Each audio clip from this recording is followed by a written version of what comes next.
Igbo ndị mana gem tekene kwa mụnụ kisi enweta vidiyo n'ụbọchị nke tata asị m ihe ọma ya emeela onye ọbụla data na Ezugo Global TV ọsịkọbechi ndị otu mata ya sokwane ma ndị na-asị na anaghị alụ ụka everywhere anaghị alụ factory eme nke ọzọ emere nke ọzọ enwe nchọka ime na ị na-enweta this video carry your phone google out the Igbo state that where the highest Muslim community in an Igbo Enugu ka ihe afọ dị and now because of that of 2024 onwe ka ọbụna ha apụgo ndị ọzọ anọchigo mana as of 2024 Enugu nwere the highest and it may mean most of ndị Biafra they will focus more on church attention enwere ndị na ha atọ ụtọ enwere ndị na ha na ego ije in a Muslim world in Islamic religion ha na-akpọ nke ha zaka. So in that zaka you are prompted as a Muslim during their fasting time that you must be doing sadaka to everybody. You na-ewetekwa to the Muslim community ha iji wee na-eme gịnị na-alụ ihe ha na-alụ. Then secondly, Ezugo pointed something that took me back to some things mfugo. Ọ na-akọwasị na ndị mmadụ na-complain na-alụ ụlọ ụka na nke ọzọ mana they have never for one day spoken against ụdị ụlọ ụka ndị ekpere ndị Hausa na-alụ. Ụlọ ụka ndị ekpere ka ya afụ solid gold iji alụ ụlọ, especially that ya half moon ha na-ebu star aya alụcha ụlọ ụka ha were datin wee mee gịnị decorate ya dịchi na-ewe ya efe ma ịpụtazi na-asị ndị be anyị ndị ụka unu anara afọ nke alụ high factory. Onye a na-ekwu ihe has never for one day advocated for good road n'obodo ya, has never for one day thank a community chairman or their community leader wetele ha electricity. You know ajụzi oke echiliga aka n'osisi inwele ego decide ịlụ factory lụọ factory, onye ọzọ nwe ego decide ịlụ ụzọ ya lụọ ụzọ. Afụnụbeghị m ebe mmadụ bịa lụọ ụlọ ụka n'obodo ha without doing another thing for their community. Most of the Igbo people mfulugolo ụlọ ụka kwadogolo ụlọ ụka onye bụ na a na-alụ that thing ịfụ na onye abụ front line of it, that person has done more for their community karịa. Go and do your findings. Mana apụta ndị ba ya ewere ihe na nwere isi onye na-aba mba n'ụwa na-akwa eje ụka ọ na-akwa eje ụka even na alụcha that factory ahụ ọ na-asịsị lụọ he doesn't even have the qualification to work in it. So if gịnị ihe ọma na-emele mmadụ ọ ndị mmadụ na-eme try and emulate it. Don't be giving people condition on how to use their money.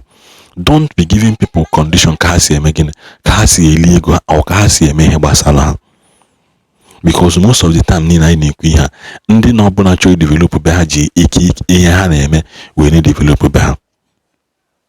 Ị na-aghọta even na ndị China n'ụnụ na-asị China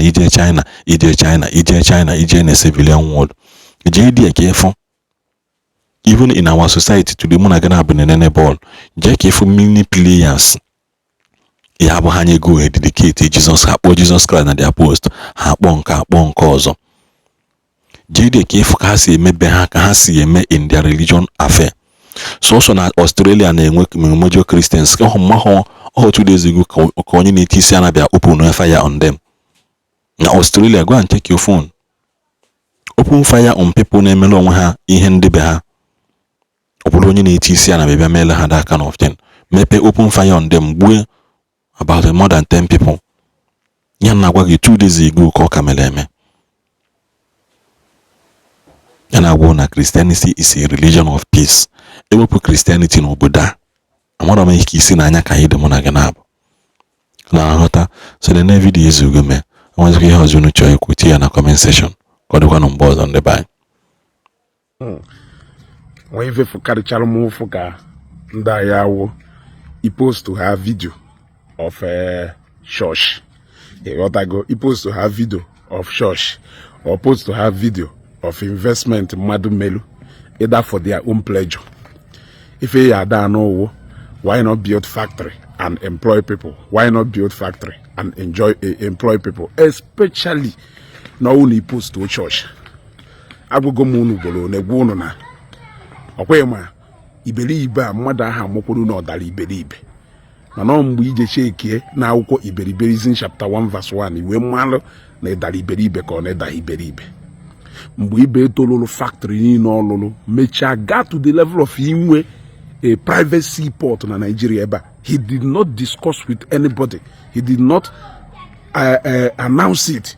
He conceived the idea. He saw the need for that. He worked towards that. Today, behold the Ibeto group I nwere today. You got to go? By January, February, of course, cement Ibeto ya nọkwa n'afịa. Koscharis Louis Katafa. Tony Ezenna, Orange Rocks, Ikenga n'aka ọkwa kpọbafa. Allen Onyema, United Nigerian Airlines, Obiora Okonkwo, kpọbafa. Those men, Ima Bishop Okonkwo Ekulufa, those men, they discuss with anybody. They conceived the idea and they saw the need for such establishment, and they did it. Nguwe nwebuhe gili nni anọrọ na this stage na-ata amosu eti ife malụ mma. Ndị Hausa na-alụcha mosque ti gold n'enu ya. Ndị Hausa na-alụcha mosque ti raw gold n'enu ya. Jee na Saudi Arabia, ilo na Saudi Arabia ka ife ebe a na-eje ga-alụ mosque. Jee na Dubai, UAE, ilo ebe a ka ife ebe a na-ewepụta ego were arụ mosque. Arụchasịa mosque wee raw gold nya ezigbota karat gold wee decorate ya. Ebieba egosi ha arụ church alụla ewa oduka ya sị na other individuals na alụ factory ya a na-eje an anybody permission wele alụ. If you have money to build factory, or if you have money to set up something where you can employ people, do that. Do that, man. If you don't have the money to do that, shut up. Make sure no, don't talk again. Emezina noise na social media. Onye ke inwe gi ejuwe employ mmadụ mana ị na mandate mmadụ ibe uno yeme. Make na wash. It is a picture church. Other people are building factories. You people are building church. Man ụfọdụ churches si ahụ ọwụ mmadụ lụlụ. Ndị rụrụ ya nwelu workforce of ụfọdụ n'ime ha over 3,500, 200.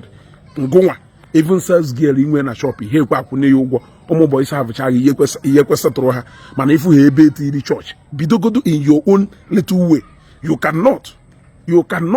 Ụfọdụ n'ime ụlọ, I don't know what to tell you people. If you have church, other people, look at you, other people. Yeah? Why you know unu na Facebook ahụ? Sometimes ụfọdụ n'ime unu na-ekwu okwu amụhụ na ọwa amaghị ife ka ọwụ mmadụ ịdị iberibe. Eti church, other people are. Who are those people? Who are those people building factories? Who are those people? Are you not somebody? So Agawa people, they should remove. I say I count to as people. Is that what you are telling me? We shouldn't count you as people. Who are those people? Why can't you lead by example? Do something. Let us learn from you. Go to your factory. Go to your production site. Go to your establishment. Stay there and now talk to us. Citing yourself as an example.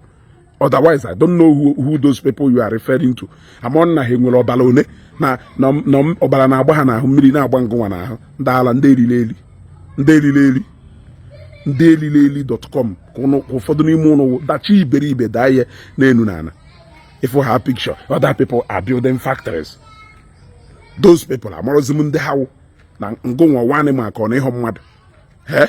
Self ya akpọla anyị ruo si anyị na ebe ị na-alụ factory anyị nwa na-alụcha ha ifunuhu. Use yourself as an example.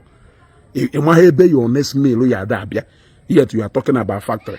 Ogo na ka obele onye sọsọ obele onye na-enye mmadụ advice on how to use money n'obodo a.